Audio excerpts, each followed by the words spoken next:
Ala ng iba, simpleng libangan lang, pero marami ng buhay na nasira. Katulad ng isang panadero sa Laguna na naipatalo ang mahigit 1 million pesos. Kumalat kamakailan ang balita na ang barangay treasurer ng Galpidong, Saglan, Sarangani, di umano kinupit ang pondo ng kanilang barangay na nagkakahalaga ng 600,000 pesos. Ito yun kay Mayor. Ito sa tubang ito kanya kung siya, ito sa porch siya sa akong pirma. At ang bali-balitang pinaggamitan daw ng treasurer ng pera ang kinahuhumalingan di umano nitong online sugal na scatter. Ang pangutana ni Mayor siya nga iyon siya gigamitan mo sa kwarta. Kaya sa cellphone sir ka ng scatter o ka ng online business. Pero tahasan itong itinanggi ng barangay official. Nag-invest din dito, sir. Anang sa group chat. Pero di gini, wanin mo gi-scatter, ma'am, no? Wala. Si Cap at ang treasurer na pinaparatangang lumustay sa pondo ng kanilang barangay, tumangging humarap sa aming team. Pero ang hindi maikakaila, marami talaga tayong mga kababayan na patuloy na nalululong ngayon sa scatter. Kabilang sa aminadong na-addict sa kakascatter ang mister ni Risa na si Eman. Pareho nilang mga hindi tunay na pangalan. Nagsisimula ako 6 ng gabi, 1 AM na hindi pa ako tumitigil, nakaka-addict din talaga. At dahil sa pagka-addict sa scatter, nabaon sila sa utang. Umabot na po ng milyon po yung natalo niya po sa sugal. Pati nga raw mga gamit nila sa bahay na i-dispatcha nila. Rep, TV, ultimo aircon, ay pagbebenta ko yun. Tapos ang motor ko nga po, na isang lako. Wala naman ako ibang sinisisi kundi sarili ko. Sabi ko po sa kanya, kung hindi mo titigilan po yan, mamili ka kung kami o iyan. Taong 2023, nung nagsimula raw maglaro ng scatter si Eman. Nausap ang link nun na pinapasa. May nag-alok sa akin. Tinesting ko siya. Una, mga 300, 500. Napakasimple lang daw ng mechanics nito. Kapag may lumabas na 3 o higit pang magkaparehong simbolo, meron ka ng instant premyo.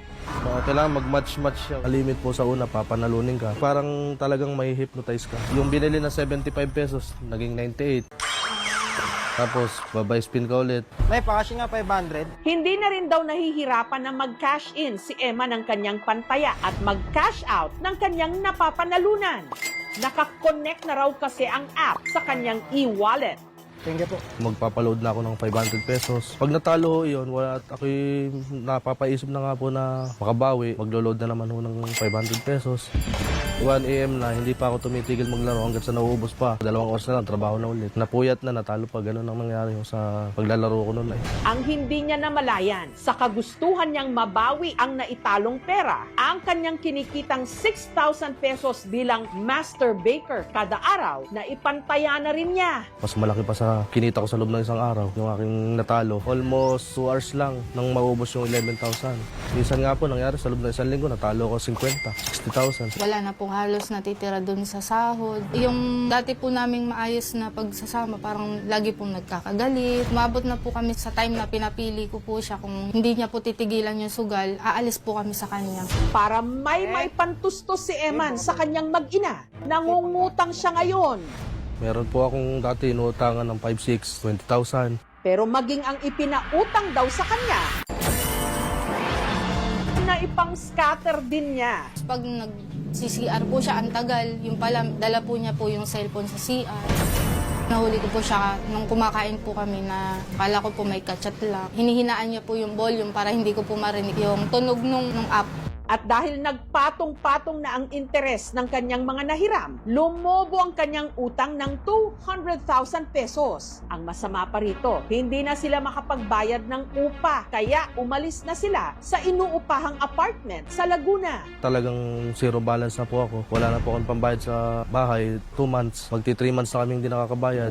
Pati ang gamot ng kanyang anak na may epilepsy at brain damage, hindi na raw niya kayang tustusan. Isang araw na po siyang hindi nakainom. Pera ko lang noon, pamasahe na lang pabalik dito sa trabaho. 2 beses na po siyang sinumpong. Pati ang anak ko po nadamay na. Napakasakit po kasi sinakripisyo ko po yung gusto ko pong magtrabaho para po sa anak ko. Alagaan ko lang po siya. Wait lang po.